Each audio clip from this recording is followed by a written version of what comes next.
What is up, guys? Rick Cacus here, and today we are going to be giving Sparrow Racing 2016 a proper review, talking about which of its features were a hit and which of its features were a miss. Now guys, if you enjoy this video, please remember to support it by liking, commenting, and especially sharing. And I really appreciate those of you who actually do that, because I do believe that this video is really important for Destiny. Both this video and of course the discussion you guys add in the comments section. And the reason for that is not just to toot my own horn, I swear, but the reason for that is simply because of Destiny 2.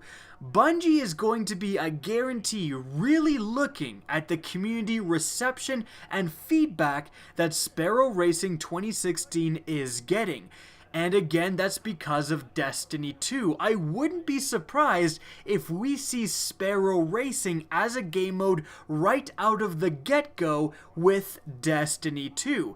One of the original Destiny's main complaints from the community is that it was advertised as this living, breathing environment with all of these things to do and all of these events, but really that just boiled down to Trials of Osiris and Iron Banner for 99% of the time. I mean, the Queen's Wrath appeared and left forever once it went away. So I think that Bungie is going to try to address this concern by adding more of these events, and I wouldn't be surprised if in Destiny 2 Sparrow Racing League is one of those events. I don't expect it to be a constant playlist, but rather something that shows up every 2 months, and hopefully not every year like it is currently doing. And so, in that vein, it's important to discuss what Sparrow Racing did well and what it didn't. And let's start off here with the positive. Let's talk about what Sparrow Racing did right. And first and foremost, I've got to say that the maps were a huge plus for 2016 versus 2015. Having 4 maps was astronomically better than just having 2. I got bored of Sparrow Racing in 2015 so quickly because I just got sick of the Mars map and the Venus map over and over and over again. But let's be honest, it's Bungie matchmaking. So it was the Mars map 10 times in a row, then the Venus map, then the Mars map 5 times in a row, and you just got so sick of it. So having 4 maps this time, even though 2 are just returning, it just freshens things up. It really makes you able to play for a lot longer without getting bored, without getting sick, of certain parts of the map or what have you. And I think if Sparrow Racing is ever reintroduced in Destiny 2, they cannot start out with 2 maps. They need to have 3, preferably 4, to have a proper experience. That's what this Sparrow Racing has really shown me, that more maps really matter. And in fact, the quality of the maps, especially the 2 new maps, I'd say is top notch. The Earth map is pretty decent. Hashtag Forklift 2017. We all know that stupid forklift.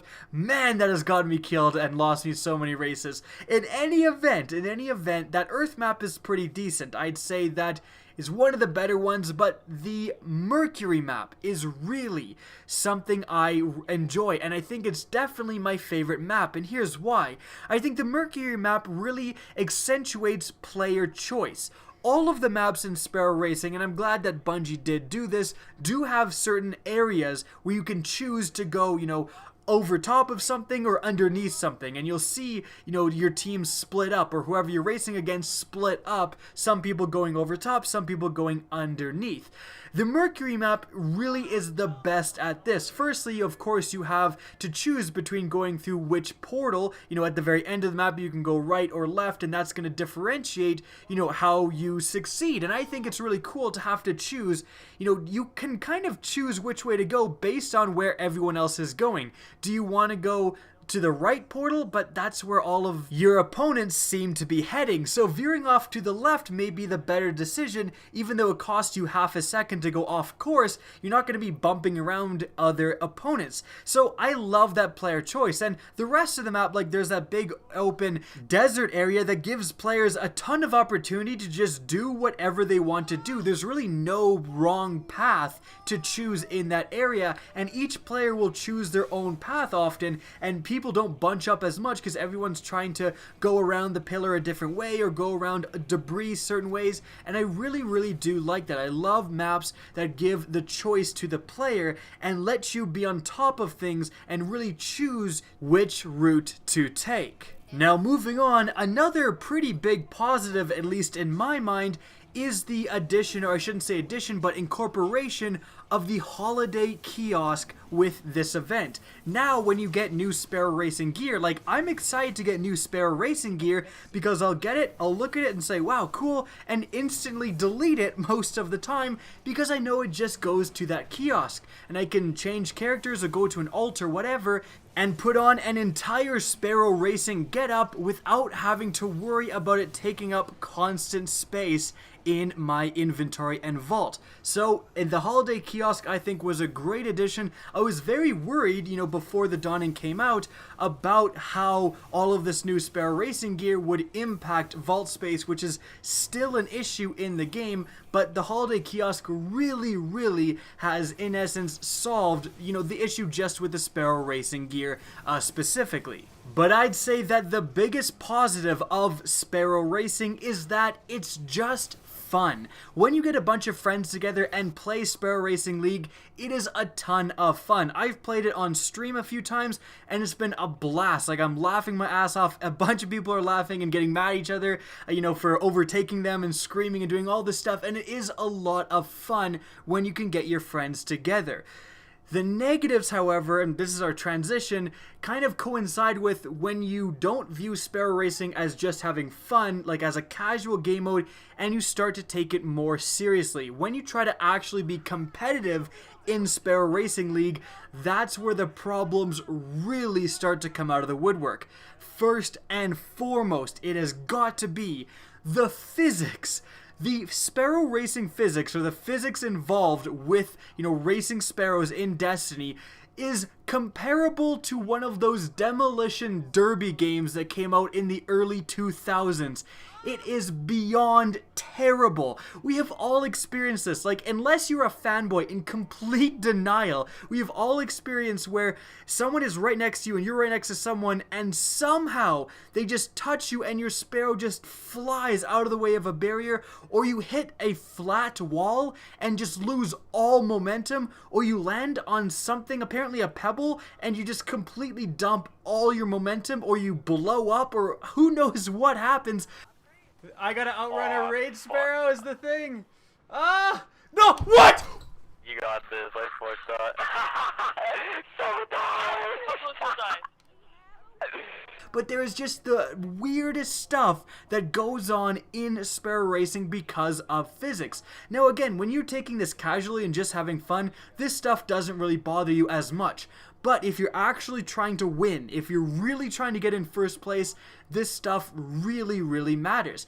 And something that's very important that people seem to forget about is that, you know, Destiny PvP, we all know that it's notorious for bad connection. We all know, you know, Destiny PvP is quite laggy a lot of the times, and how many times, I mean, have you guys watching gotten shot through a wall, basically, where you, on your screen, you go behind cover, but you still die. The person still snipes you, even though on your screen you are well behind that piece of cover. You have rounded the corner, and you are 6 feet beyond the concrete wall, which apparently the sniper rifle round pierced. Again, we've all experienced that. We've all experienced that in the Crucible. However, that same stuff is also happening in Sparrow Racing. We just don't notice it as much. Just like how on your screen, you're at a different place, you know, behind cover, than you are on the enemy screen, or on their screen, you're still out in the open. That's how they're able to get that sniper kill on you. But in Sparrow Racing, the same thing is happening, and it happens in a much different way. I'm sure you guys have noticed that sometimes if someone is just in front of you and their backhand is kind of nudging you, it seems like they are just throwing you for a loop, like throwing you right out of the way of barriers and just into walls and all this stuff, but you slamming them seems to do absolutely nothing. Why is this? Well, it's that same connection issue, because on your screen, their sparrow is touching yours, and that's why your sparrow gets jostled around, as it should. But on their screen, your sparrow is not touching theirs. It's just a little bit behind the point where there'd actually be contact. It's that same leg compensation that we see all the time in the Crucible. It's still there, but it's in a very different way in Sparrow Racing. And it is a huge issue that someone can be completely thrown around and jostled about by someone's Sparrow who on their screen, they aren't even being touched. They are completely unaffected by your actions. Now, unfortunately, these issues are made so much more apparent and become so much more annoying because there isn't a proper comeback mechanic in Sparrow Racing. There is no draft mechanic. Now, most other racing games out there, in fact, pretty much every racing game on the market has some sort of draft mechanic. What that is simply a mechanic that allows you to gain speed when you're directly following someone. When you're behind someone, you will gain a little bit more speed than they are in first place. It's kind of built after a real life scenario that happens that if you're following in someone's slipstream, it's going to be easier on your car. The aerodynamics are going to be easier on you. I think there does need to be a little bit of a better comeback mechanic in Sparrow Racing. Right now, all it is that the first person player will have much smaller barriers that they have to hit to boost them forward. But if you're a talented player and you're in first place and no one's around you, it is so easy to just consistently hit those barriers. It's not much of a comeback mechanic. And so many times, one of the most frustrating things about Sparrow Racing is that you get one of those weird physics things. Like, I recently on stream got hit by someone in some weird way and flew upwards. I was above everyone and it just dumped all my momentum. And you have those weird physics interactions or just bullshit where you hit a pebble and it completely slows you down or your Sparrow explodes for no reason. Or one of the best ones is that you go through one of the jumps or one of the portals and for absolutely no rhyme or reason, it sends you in the wrong direction so you don't make the jump. Something like that happens, and then there's no really good comeback mechanic and you just feel hopeless. Like, you're trying everything you can do. Your entire rest of your race could be perfect, but as long as that person in first place or second place or whatever doesn't mess up, you're screwed because there is no way you can gain on them unless they fail. And I really do think that the addition of a proper draft mechanic in Sparrow Racing would really help it out and kind of alleviate some of the bullshittery involved with the other problems we already went over. However, it is important to say that all of these problems, although there are definite issues, and I would love them to be fixed, you know, the next time Sparrow Racing hits the Destiny franchise. The thing about it is that, again, these only really come up when you're taking Sparrow Racing really seriously, when you're actually trying to win a race or to come in top 3. If Bungie could just leave Sparrow Racing as a fun, casual experience, that would also kind of alleviate these problems. But unfortunately, to complete the Sparrow Racing questline to get your top license rating, you have to get like top 3 placings 10 times and stuff like that. And Bungie making you do stuff like that, again, it takes away from the casual nature and the best part of Sparrow Racing and then says, alright, time to get sweaty, you better win. And it's not like a huge requirement or anything, but when you are actually like trying to get your top 3 finishes because you're trying to get that quest completed, it does bring up these problems a lot more. I would much rather prefer to see a more just fun, casual-oriented experience for Sparrow Racing, where it's just, you know, yeah, you have some bounties you can complete, but you just mostly just level up from playing the game. You don't necessarily have these pressures on you to finish competitively, therefore, again, alleviating a lot of these issues. So, that is my review of Sparrow Racing 2016. Massively improved over the 2015 version, Sparrow Racing League is still a ton of fun. However, there are substantial physics and connection-based issues that really need to be ironed out, especially if you want Sparrow Racing League to be competitive. Also, I would love to see a proper draft comeback mechanic added that would really improve the game mode in my opinion. But what do you guys think? Leave your suggestions for things you liked and things you'd love to see improved in the comment section down below. Again, I really hope someone from Bungie can see this video and hopefully implement some of these changes in the future. And by the way, if someone from Bungie is watching, Sparrow Racing would be a great bi-monthly activity to have in Destiny 2.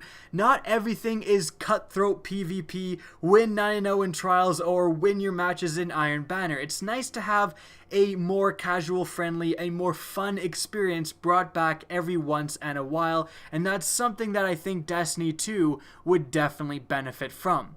I hope you guys enjoyed the video and found it interesting. Again, if you did, please remember to support it. If you guys want to see more Destiny content from me, don't be afraid to slap that subscribe button. If you want to be notified of my newest uploads, make sure to press the little bell beside subscribe.